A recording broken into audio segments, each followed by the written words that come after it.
Ciao a tutti, sono Alvise, studente padovano dell'Università di Utrecht. Oggi volevo solo raccontarvi dell'emergenza del coronavirus in Olanda e nei paesi esteri. Il 13 marzo l'Olanda, il governo ha emanato la chiusura di scuole e università, per cui la mia Università di Utrecht ha preso programmi e sistemi innovativi per farci studiare digitalmente.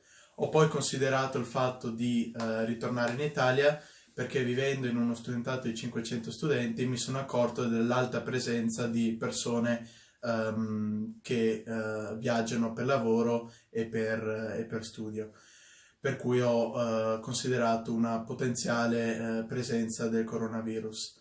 Sono quindi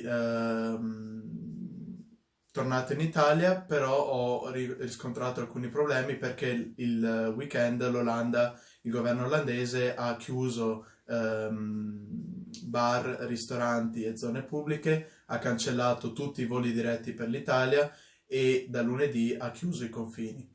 Ho dovuto quindi arrangiarmi e trovare un volo da Colonia per Venezia. Fortunatamente la Germania aveva ancora permesso alcuni voli per l'Italia, per cui prendendo il treno da Utrecht a Colonia sono arrivato all'aeroporto dove non ci hanno controllato in nessun modo. Hanno solo consigliato di mantenere la distanza di 1 metro tra una persona e l'altra e ovviamente tornato a Venezia, quindi in Italia, sono stato sottoposto alla misura della temperatura corporea e ho firmato l'autodichiarazione per il ritorno al proprio domicilio. Sono ora a casa in quarantena con la famiglia, anch'io sto studiando digitalmente fino a data da destinarsi e anch'io posso lavorare in versione smart working da casa. Resto a casa e insieme ce la faremo.